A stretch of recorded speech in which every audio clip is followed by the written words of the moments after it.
Hey everyone, Joe here with D&D Analysis, the channel where we discuss and analyze Dungeons & Dragons, talk about the state of the game, answer questions and offer guidance on rules and rulings, showcase character builds, teach you how to build and run encounters as a DM, and most importantly, talk about how we actually play the game that we all love. Today I'd like to talk about some of the changes that were recently revealed in the first two installments of One D&D Unearthed Arcana.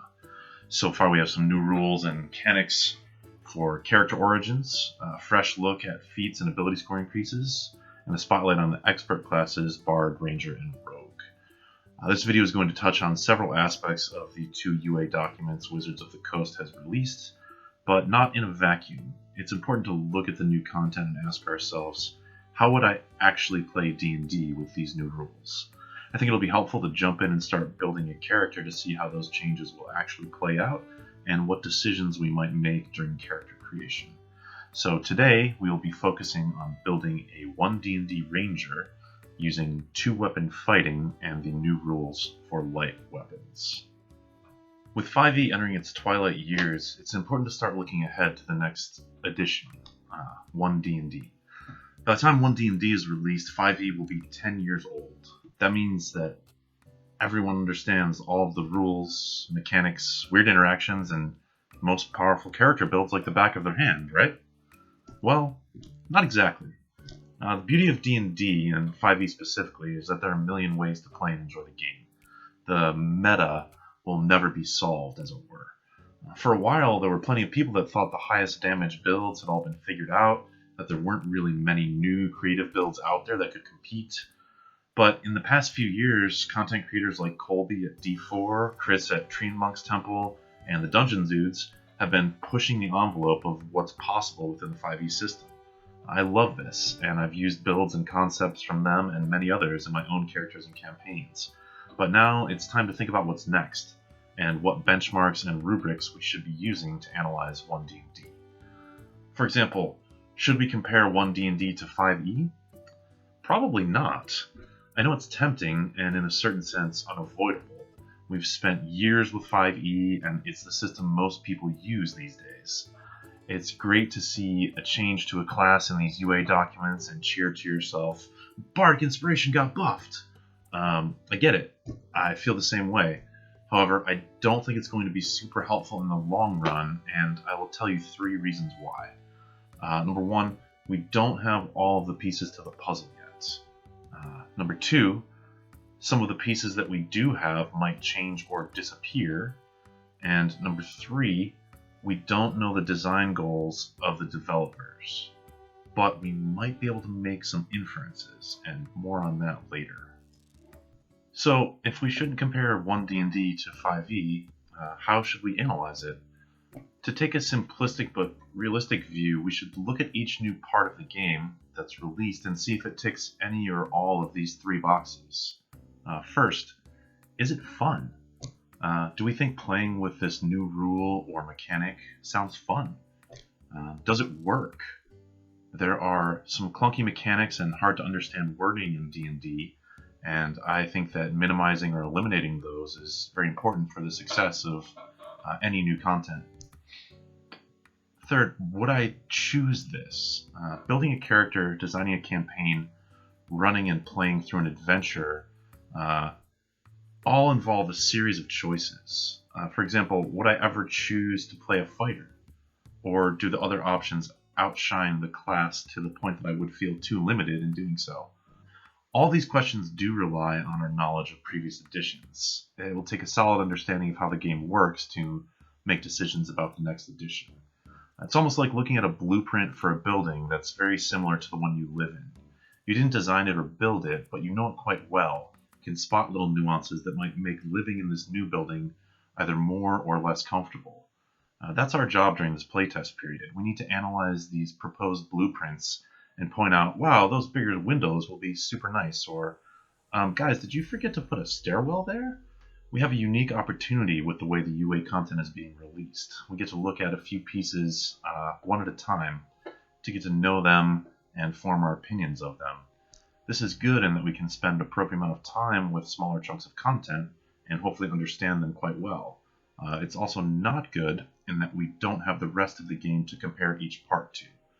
Comparing marshals to casters, for example, is an important topic for lots of people, and we won't be able to do that effectively for at least a few months.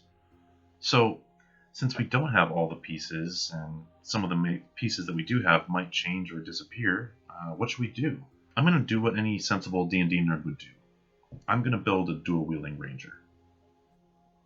So, when we're building a martial damage dealer, what we're looking for is a way to create a character that excels at using weapons to do the most damage possible. There are other options. You can try to work in some sort of control or support utility into a martial build, and Rangers do offer plenty of that with their limited magic. However, let's focus on building for damage, because this will sort of illuminate a lot of changes that are happening right now in the Unearthed Arcana documents. So, how do we scale damage when we rely on weapon attacks? There are a few ways. First of all, we can make more attacks. This is probably the most straightforward way to do more damage. Just make more attacks. There are a few ways to do that in the game currently. Some of them are changing, some of them are not. But let's go through what's possible now, and then look at what we can actually do in One D&D. So first you have the 2-weapon fighting feature. Every character that is built in 5e gets 2-weapon fighting as a default. It relies on having a light weapon in each hand, and it uses your bonus action for the extra attack. Then we have the extra attack feature. Many classes at level 5 or level 6 get to attack twice when they take the attack action. There are certain feats that give extra attacks. Notable ones in 5e are Pull-On Master, which gives you a bonus action attack, Crossbow Expert, which also gives you a bonus action attack, and Great Weapon Master, that gives you a bonus action attack if you crit or kill an enemy. Then there are several class and subclass abilities, such as Action Surge for the fighter, the Echo Knight subclass gives you a way to make more attacks, Dread Ambusher subclass, and the Hordebreaker subclass, which more on that later as well. So aside from making more attacks, you can strive for bigger modifiers and damage dice. A few simple ways to do this, which are smart to do for just about any character build, are to max out your main ability score. So if you're a barbarian, you want to max your strength. That will make you deal more damage and hit more. You can use a bigger weapon or a magic weapon. So, using a D8 or D12 weapon versus a D6, it will increase your damage, although not by a significant amount. There are a few fighting styles, such as archery and dueling, that either directly or indirectly increase your damage. And then we get to the final way that you can increase your damage as a martial character, and that is more damage dice and bigger modifiers. This is sort of the best way currently to increase your damage. So we have spells like Hex, Hunter's Mark, Spirit Shroud that give extra damage dice of different damage types for each attack. We have classic Divine Smite from Paladins and other smite spells that allow you to add damage dice to attacks. Cantrips like Booming Blade and Green Flame Blade that do scale with level and give you a linear increase to damage off of one attack per turn if you are not going the extra attack route. And then we have the feats that increase your modifiers. And we all know what I'm talking about here. It is Great Weapon Master and Sharpshooter. These are the gold standard in 5e for increasing damage output as a martial character. So with that in mind, let's take a look at how things actually look in One D&D and what might be possible or no longer possible in that regard. So let's look at 2-weapon fighting first, because that is the basis of this build. To recap the old 2-weapon fighting system, you have to make an attack with a light weapon in one hand and be holding another light weapon in the other hand. And if you did so, you could make another attack with your offhand as a bonus action.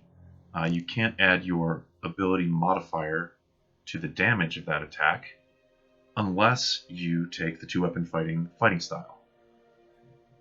So it takes a bonus action, first of all. It requires a fighting style to really be optimized. There's also the dual wielder feat, which allows you to wield non-light weapons. It basically allows you to dual wield rapiers instead of short swords or scimitars. Go from a D6 to a D8 weapon. That feat has always been a little bit of a trap because the damage increase is very insignificant. The main problem with two-weapon fighting in 5e is that it's not worth it versus Great Weapon Master, Sharpshooter, Crossbow Expert, and Polearm Master.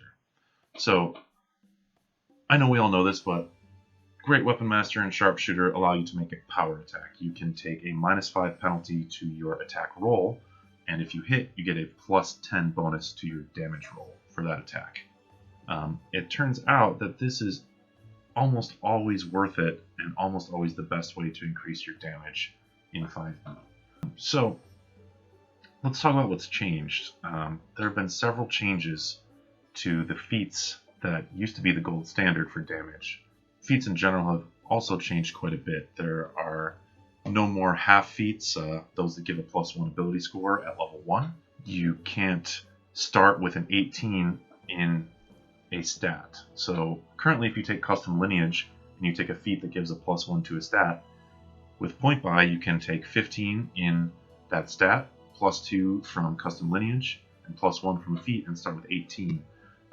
That is no longer possible, and the level-specific feats are one way that we can sort of start to infer what the game designer's intentions might be.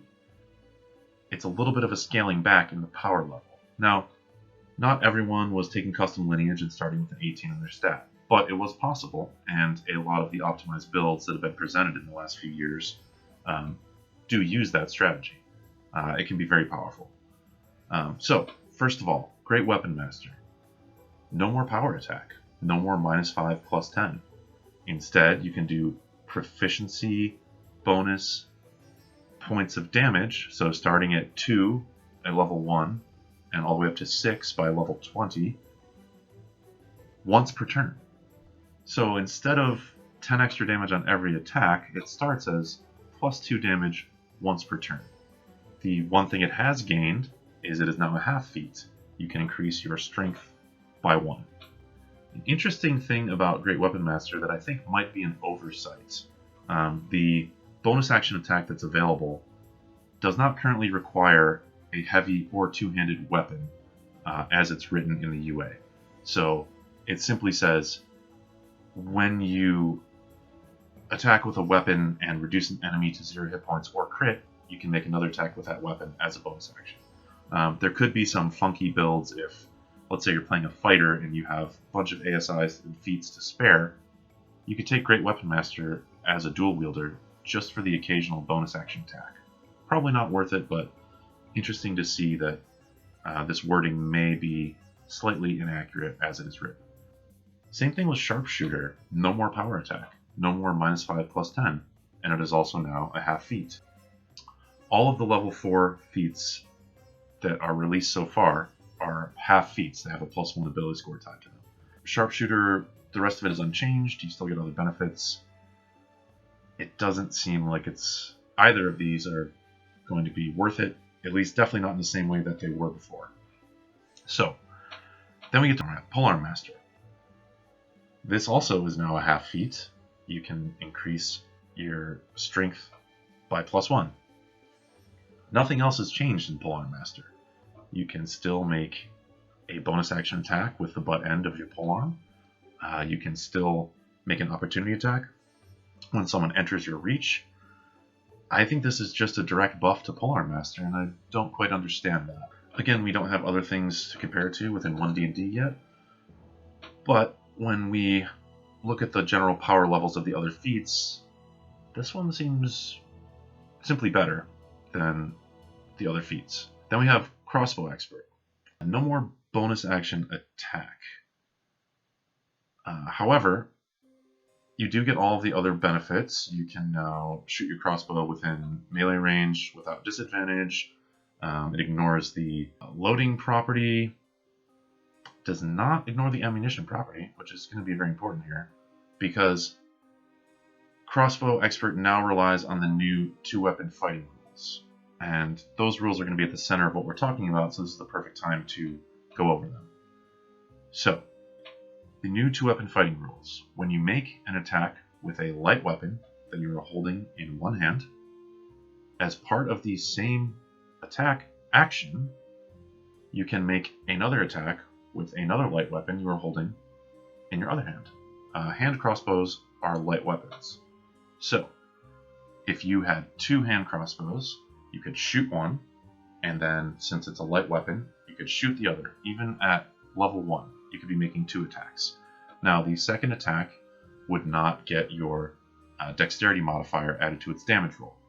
However, Crossbow Expert allows it to get that damage modifier.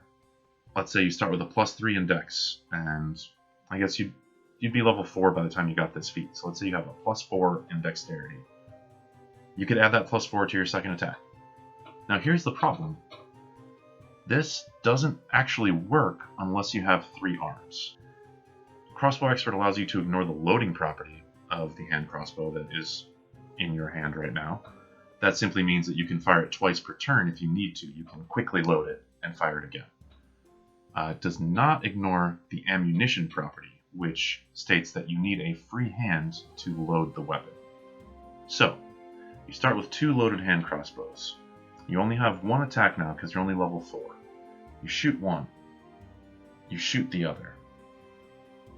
Now they're both empty and have to be reloaded.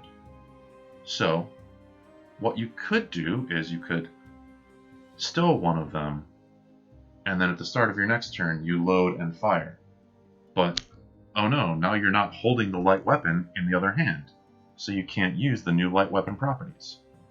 You could, in theory, draw your other crossbow, drop this crossbow, and load it, but you've already disqualified yourself from the new light weapon property by not holding it while you make your first attack.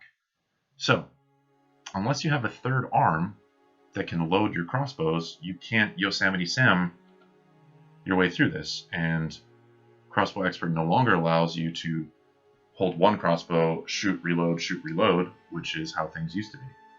So, I don't know exactly how this is supposed to work, to be quite honest. And let me know in the comments if you see something that I don't, because as written, I don't think it's really possible to utilize the light weapon property with 2 hand crossbows without having a third arm to load them. There's a really funny build that you can actually do that I'll go over at the end of this. It involves 3 different weapons, 4 arms, and a bunch of different feats, and it would actually work. But we'll get to that at the end as just sort of a fun bonus. So, the feats that used to be the gold standard for damage dealing are all drastically changed, except Polearm Master, which has just gotten a little bit better. But again, Polearm Master really relied on Great Weapon Master to be top tier damage, and that's no longer available. So, is this a nerf?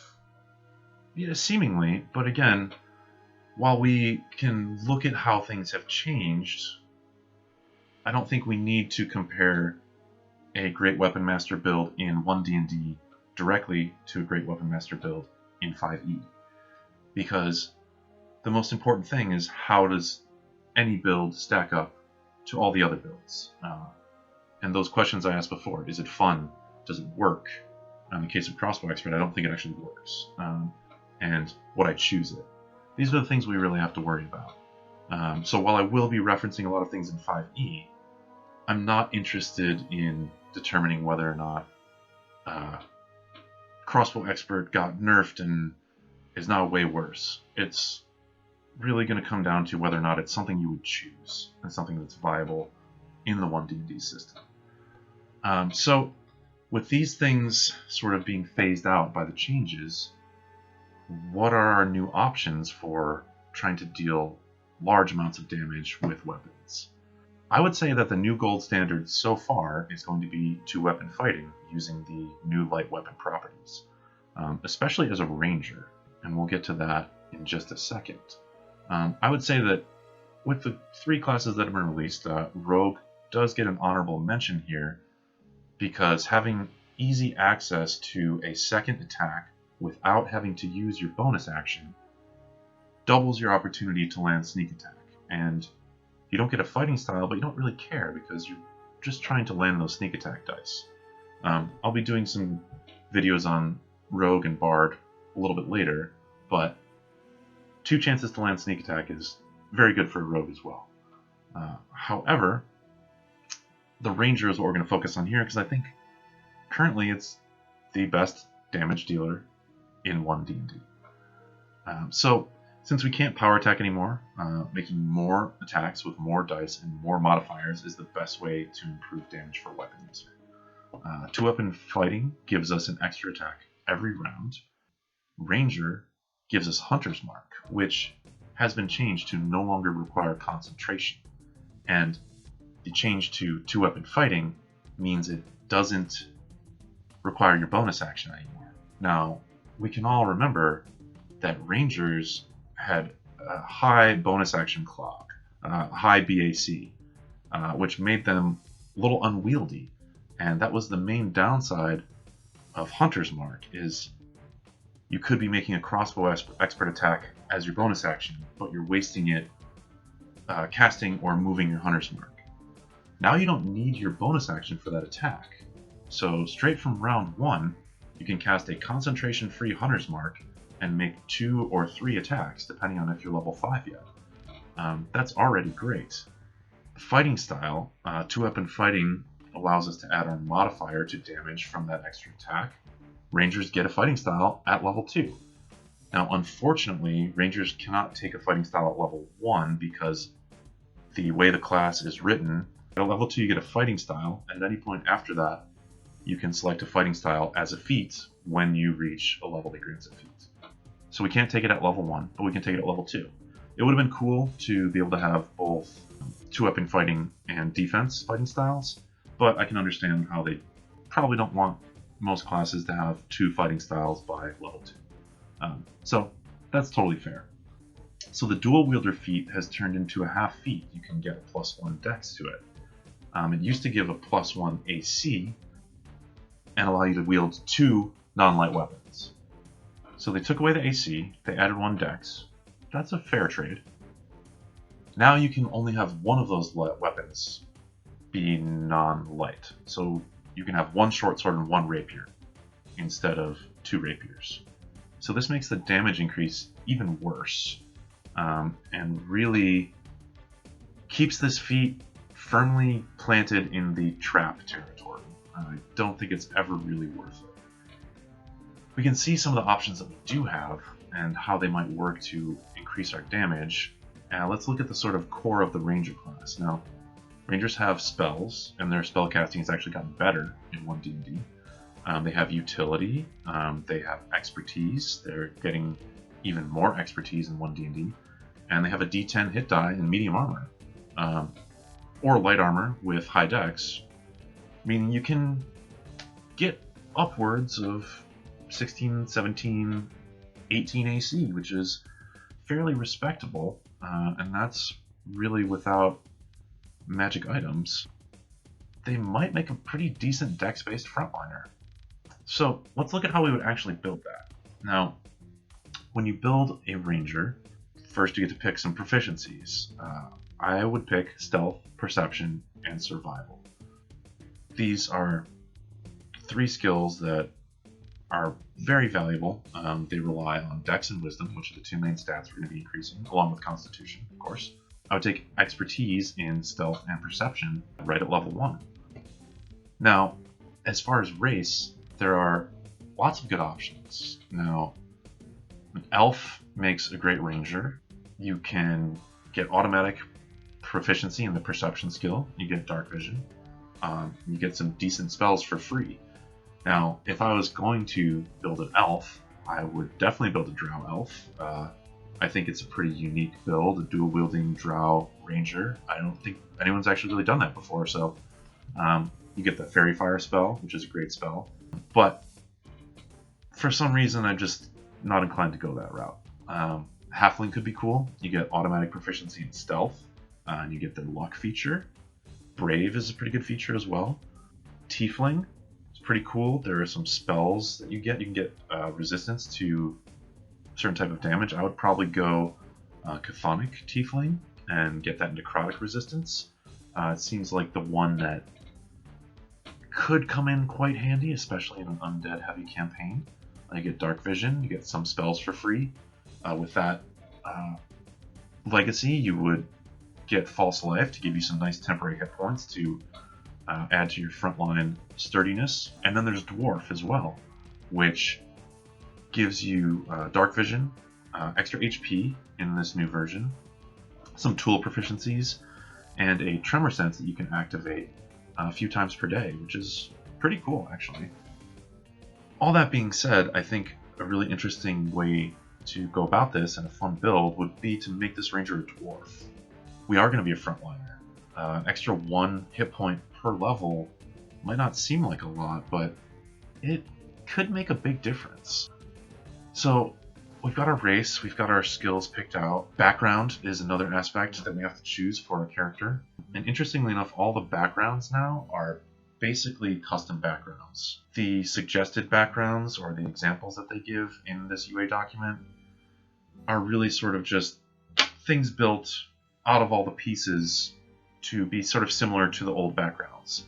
They do lack the background features, such as the ability of the 5e sailor to gain passage on a ship at any port, which is kind of a minor loss, but with everything being custom, I guess it's hard to fit those things in.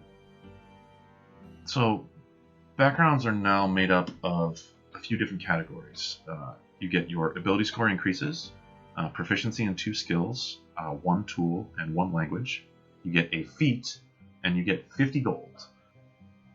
So, with all that being said, using the point buy system, I would build this character with 15 dex, 15 wisdom, and 15 constitution. Now, normally I don't like going 15, 15, 15, 8, 8, 8. It feels just a little off to me. I like to have a slightly more balanced character, but the fact that dex, wiz, and con are all such good skills, I just don't see what we're getting out of intelligence, strength, or charisma. I feel safe dumping those stats.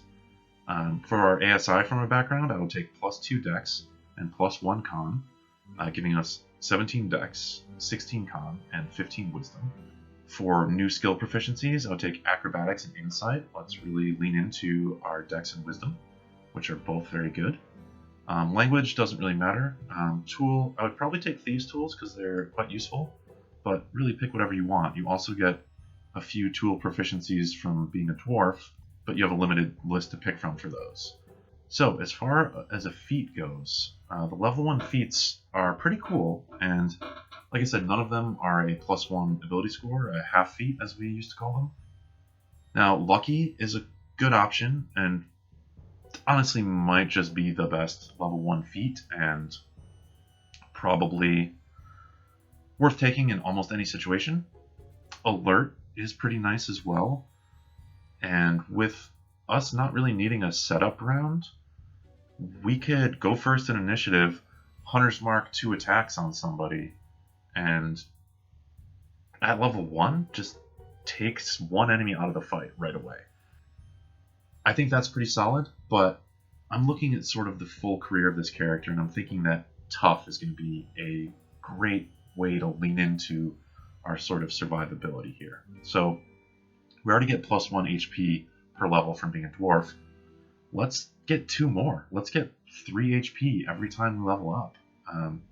That's like adding +6 constitution. It's pretty good. So, starting equipment.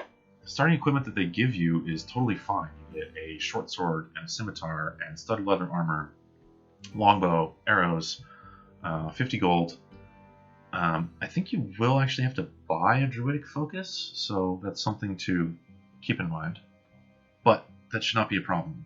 If you want to squeeze out one more armor class point, you could purchase some scale mail. You could either use the 50 gold that you get from your background to purchase it, or you could sell some of your items, including your studded leather armor. You would get disadvantage on stealth rules, which probably not the best, but if you don't care about stealth and you're going a different direction, medium armor is a perfectly fine option, and you can eventually get half plate.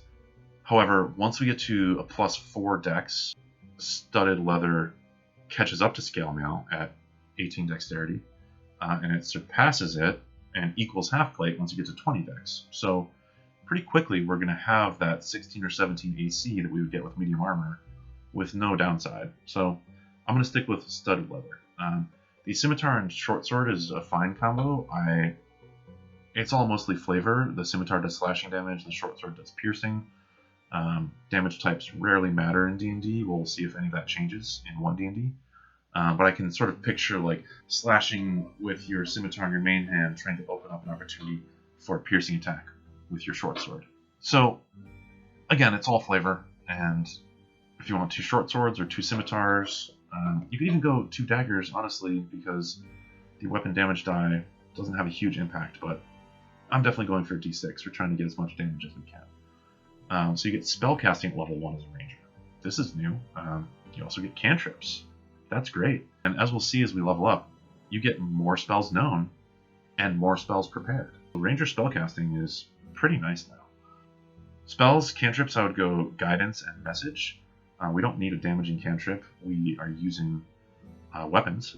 Hunter's Mark is always prepared as a level 1 spell. We can now get Healing Word, so definitely taking Healing Word. We can take primal spells that are not evocation, and they changed Healing Word and Cure Wounds from evocation to abjuration, I believe. And I would also take Entangle. Entangle is a great area of effect spell that can restrain enemies, limiting their movement speed, giving them disadvantage on attacks, giving allies advantage on attacks against them. It's a great tool to have in the pocket.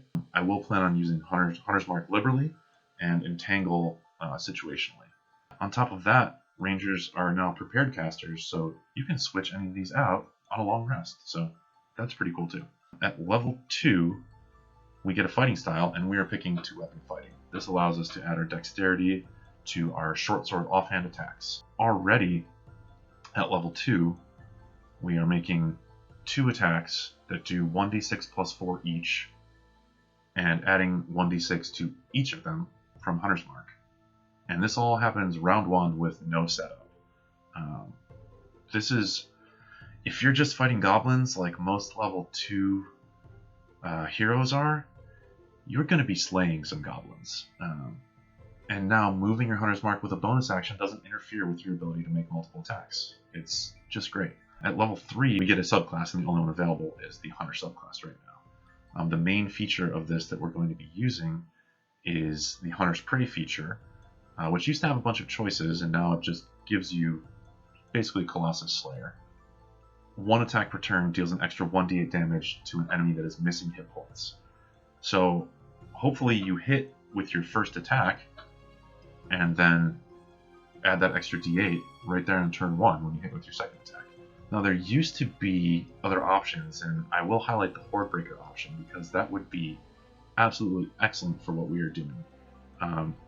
Horde Breaker allows you to make an extra attack against another enemy that is within 5 feet of the enemy you're attacking.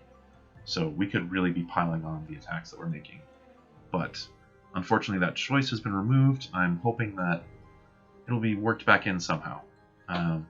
We get another first level spell at level 3, and I'm just going to take Goodberry because it is a very efficient out of combat healing spell.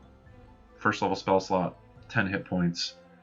That's going to be a good chunk of most heroes' hit points at this level, except for us, by the way, because we have a +3 con, and we get +3 hit points per level, so we're getting 1d10 plus 6 every level up.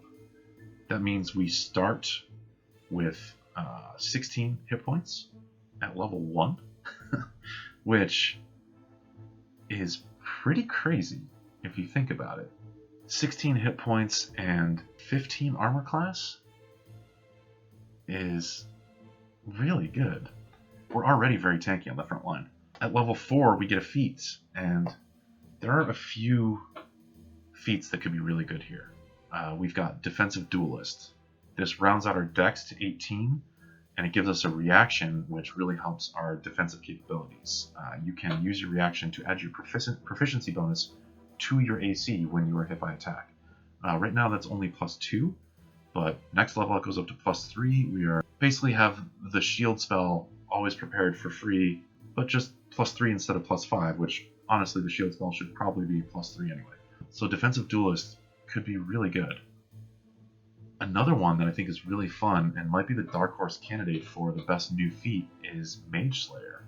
Again, can round out our dexterity, get that up to 18, and there are a few situational effects. If we hit an enemy that is concentrating on a spell, they have disadvantage on their concentration check. That makes breaking concentration a lot easier. The other thing is that once per day, if you fail a saving throw that is either intelligence, wisdom, or charisma, you can just simply choose to succeed. So if you want to be a frontliner that has really high hit points and does quite well against magic users, this is a great option. I'm going to take the more boring route, and I'm going to just take the ASI feats and do +1 dex and +1 whiz. Rounding out 2 odd scores is just too good for me here. And plus, we are now getting into the territory where we're going to have more and more spells prepared and spells to use, so getting that 16 wisdom is going to be nice. I will, at the next ASI, most likely cap dex, so that's how I would build this character if I was going to higher levels. At level 5, we get extra attack, so now we make 3 attacks per turn, every turn, and that's just great. We get some spells. We can add a first level spell and 2 second levels. I would take Ensnaring Strike as a first level spell. It's a bonus action spell. It's a way that we could add a little bit of control and a little bit of damage to one attack against a single target. Entangle is still a better spell, but Ensnaring Strike takes a bonus action. So we can, if we already have our Hunter's Mark up, we could Ensnaring Strike a different target to take it out of the fight, and then make 2 more attacks against our marked target. And then second level spells, Spike Growth and Pass Without Trace. For me, these are just great spells.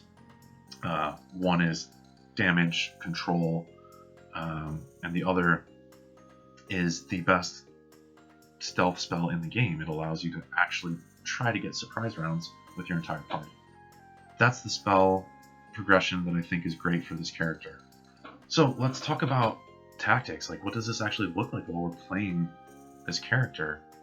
We're a Dwarf Ranger with crazy high hit points. As a matter of fact, at level 5, we have 64 hit points. That's pretty good. We make 3 attacks per turn. We have concentration-free Hunter's Mark. We have Healing Word, Goodberry for some support, and we have Entangle for some control. We have Spike Growth, we have Pass Without Trace. Like, this character is sounding really, really powerful to me. And like I said, we now can prepare spells for every slot that we have. So that's 2 cantrips that we get, 4 first level spells, and 2 second level spells. So we have 8 spells known, whereas a 5th level ranger used to have 4 spells known. So that's great. Playstyle is pretty simple. We have all these options, but what we really want to do is we want to Hunter's Mark someone and then attack them 3 times. That is our bread and butter. When we do that, we're going to be making 3 attacks for 1d6 plus 4 each, plus a d6 on top of that. So that's 6d6 plus 12 damage. And then an additional d8 if we can land one of those attacks while the enemy is missing hit points, which there will be some scenarios where it doesn't happen, but it's going to be fairly easy. Once a fight starts, you're usually attacking something that doesn't have full HP. We've got a solid bonus to initiative, we have a lot of skills. If you take what is sort of an average armor class for 5th level party. You're going to be fighting some things that have low armor class, some things that have higher. You probably won't fight much that has more than a 15 or a 16, and you might fight some things that have a 10 or a 12. So let's just put 13 as sort of an average armor class that we'd be facing.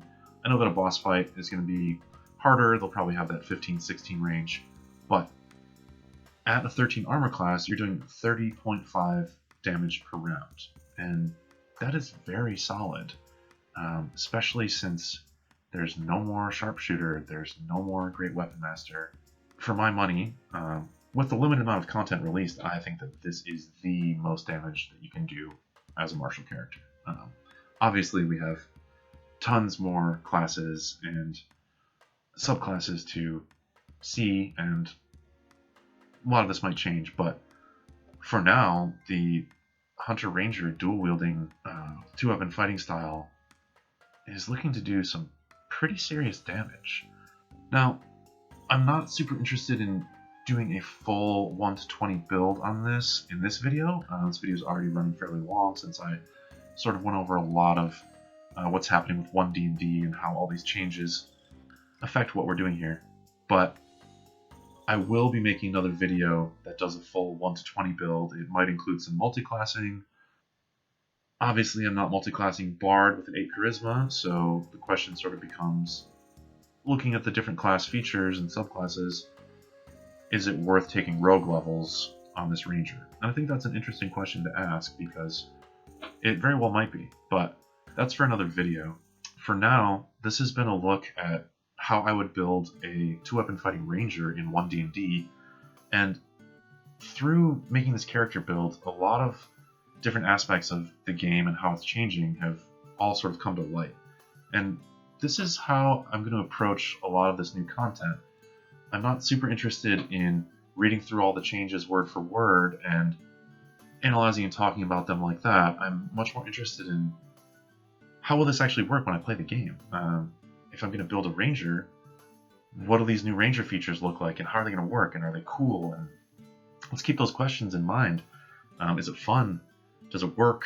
And would I choose this? These are going to be 3 important questions moving forward as I dive into a lot of the new builds, features, spells, classes, subclasses, rules, all these things. Again, I'm doing a lot of comparing to 5e, but that's sort of just a reference point.